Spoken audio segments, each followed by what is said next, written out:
Up next, the MASB Delegate Assembly. The MASB has their annual conference every year in the fall. It's a couple weeks earlier this year, I think, than it was last year. And I'm very, very pleased that most all of us are able to take time away from our jobs and our families to go and do continuing education about how to be a better board member, learn things about board service, learn from experts, learn from other districts about what's going on out there. So I'm really glad that so many of us are able to go. One part of this annual conference is the delegate assembly. That's where they decide a whole bunch of issues affecting education and just puts together MASB's policy on that, like sort of what they envision. And delegates have to be school board members, and they have to be certified by the board, which is why we have to bring this up as a topic here. I am the only one who is going to be at the delegate at the conference on Thursday night when the delegate assembly happens. So by default, I'm suggesting that we have somebody make a motion that I act as our delegate to the MASB Delegate Assembly.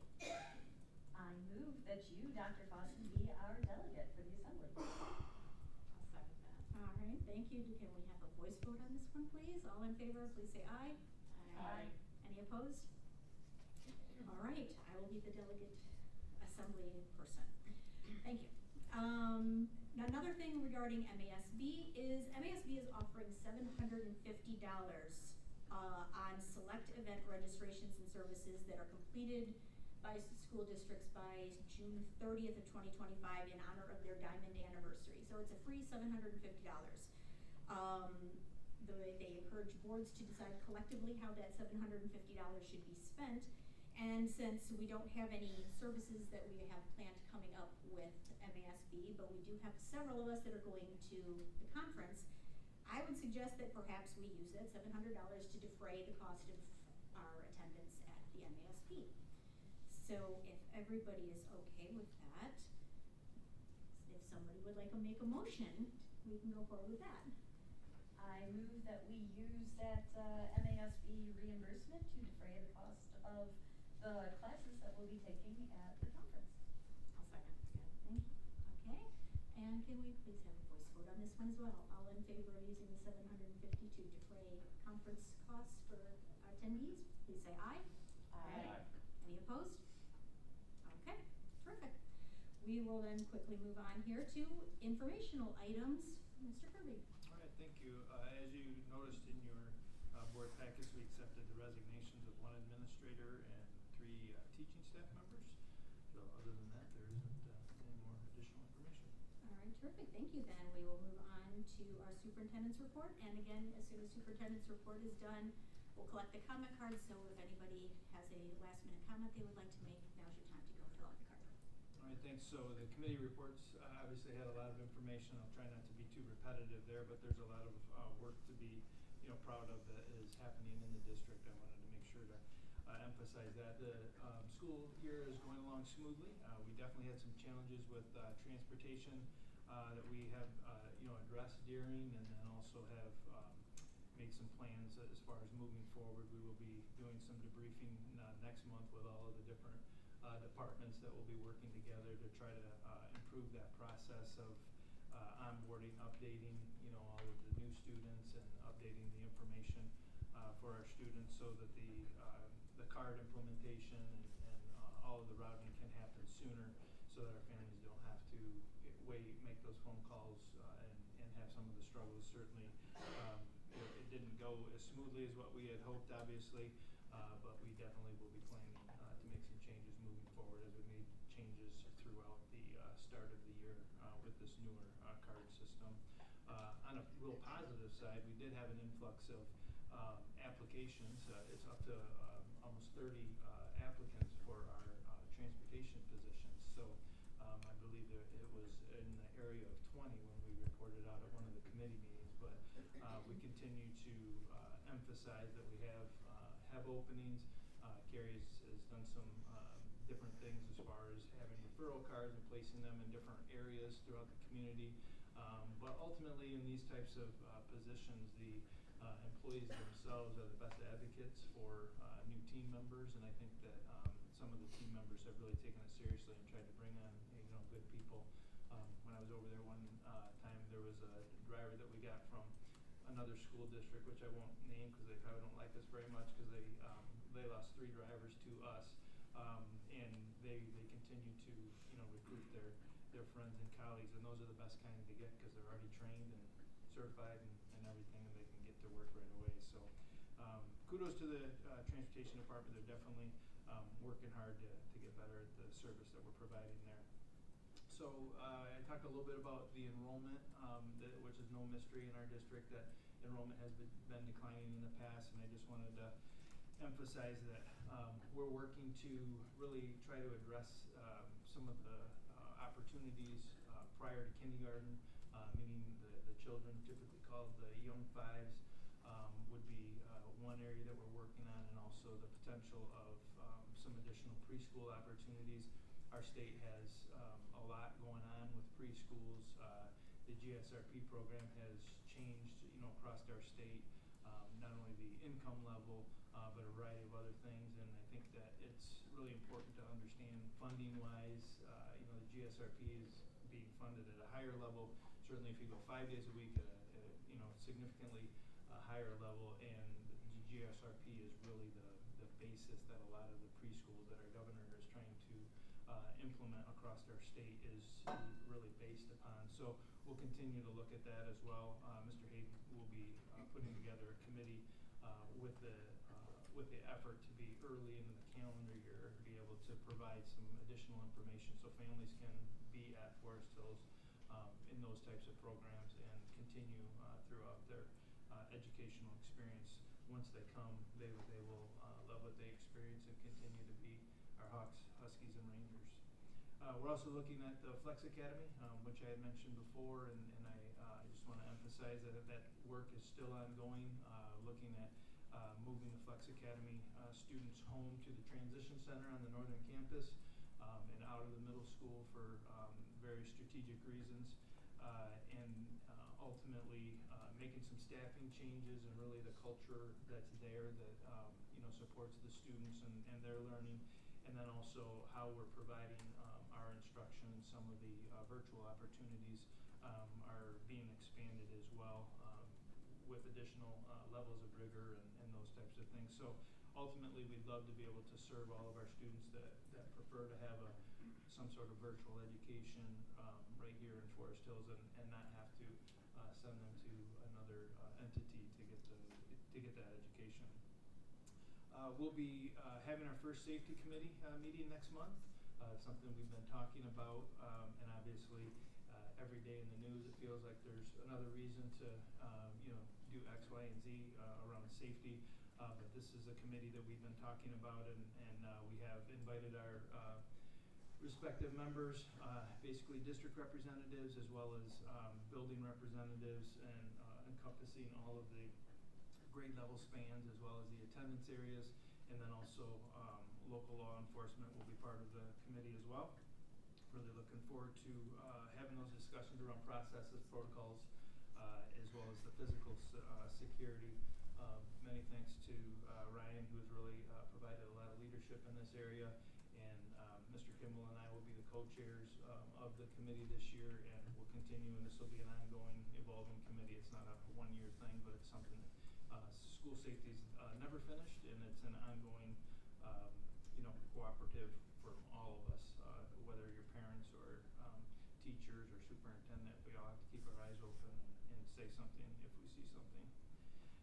Next week, the Forest Hills Education Association and the administration will begin meeting in what's called a contract maintenance type of a setting. I thank the cabinet members and Annie Hebold and the officers of the FHEA to be willing to come together and have conversations on a monthly basis throughout the school year, rather than waiting until contract expires and then start having conversations. But again, trying to create a more collaborative conversation around issues that we can address and really try to problem solve things before they become issues, and just having year-round conversations. So again, representatives from each of the levels and the attendance areas will be represented, so really looking forward to some positives out of that. We do have a tentative agreement with the Transportation Department, and they are working through the ratification process, and once they get through that ratification process, then we'll bring it to the board for approval. So depending on the timing of all of that in our regular scheduled meetings, we'll discuss when to put that on an agenda.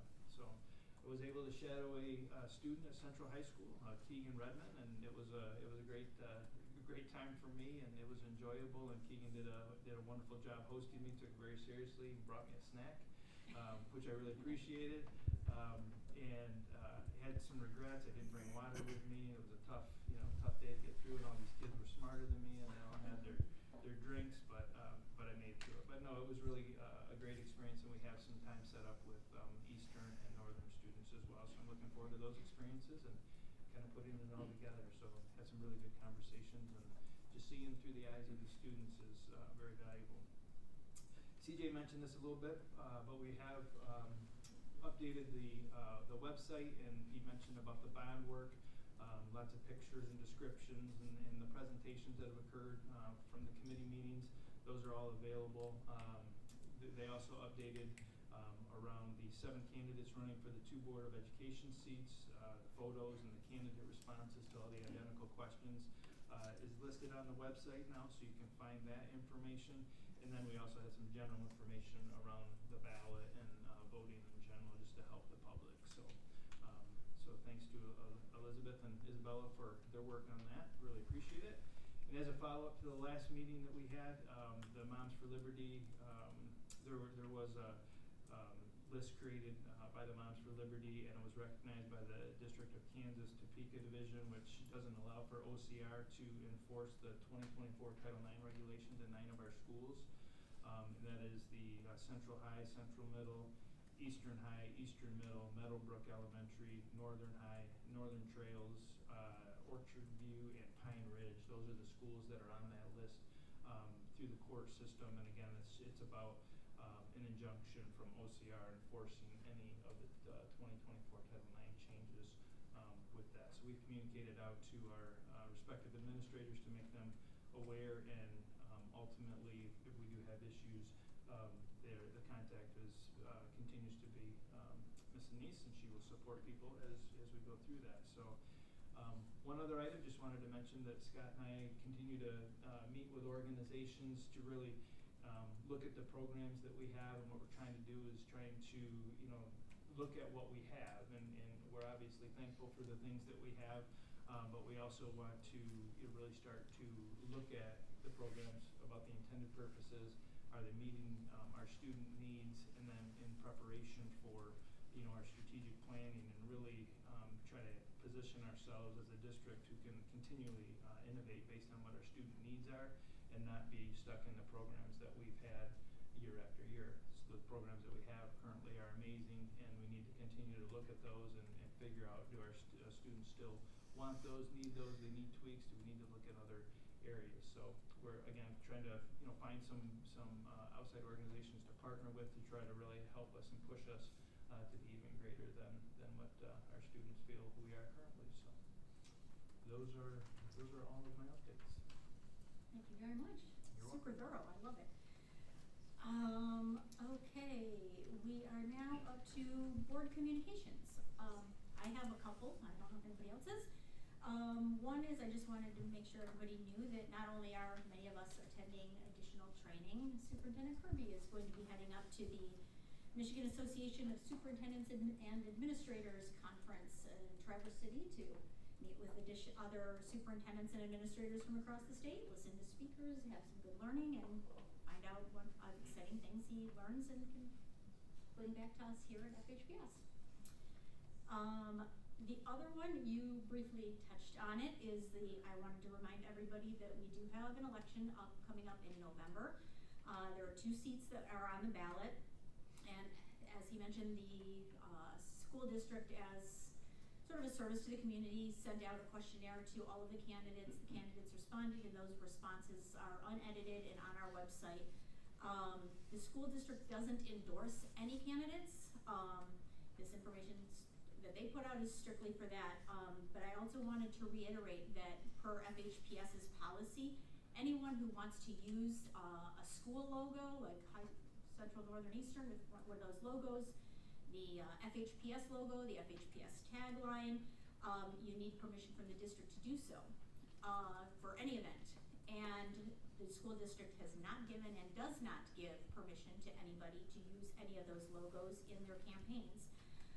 So it doesn't matter if it's online, if it's on a t-shirt, if it's on a yard sign, if it's on, pieces of paper that you pass out, you're not allowed to use any of the logos. So if you have used the logo, please remedy this quickly. You cannot have it. Just because it's already out there doesn't mean, oh, well, going forward, I won't use it from now on. No, you have to go back and fix your stuff so that it doesn't have any of the FHPS logo on it. Those are my board updates or communications. Does anybody else have one? I just have a brief update from the foundation, who is back in full swing this fall. The fall grant cycle actually just closed yesterday, last night. 51 applicants again this fall, so great numbers. The grant committee, which is composed of community members, board of trustee members, district representation, are all going to start reviewing all of those, and we'll see what types of things were requested and will ultimately be granted. The foundation wants people to look for them at upcoming football games as well. They will be at the Hawk Rally on Friday, the Central Tailgate on the 27th, and at Northern's game on October 11th.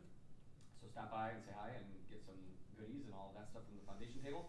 And then already coming up is the gala. That will look a little bit different this year. The gala is the foundation's primary fundraising opportunity that funnels money right to building principals. So everything that gets raised there, apart from the grant cycles, goes straight into the schools for where principals feel their needs are. This year is a new location, a new theme of betting on bright futures is the theme, kind of a casino style event, it sounds like. So it's going to be cool, and a lot of information if you want to attend, if you want to sponsor any of that, at the website, fhpsf.org. Could I tag a little onto that too? Just mention with the casino theme that there will be no live gaming at this event. All within the rules of, yes, appropriate event, yes. But also mentioning that the trivia night that was held, I believe, last spring was so popular that the foundation had another one just recently. I attended that one.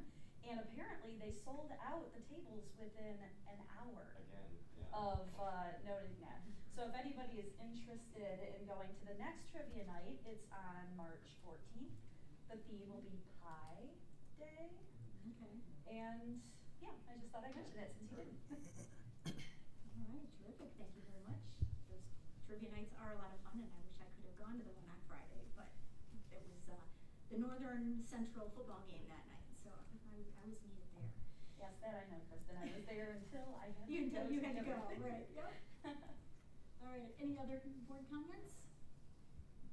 Okay, then at this time we welcome members of the community to address the board.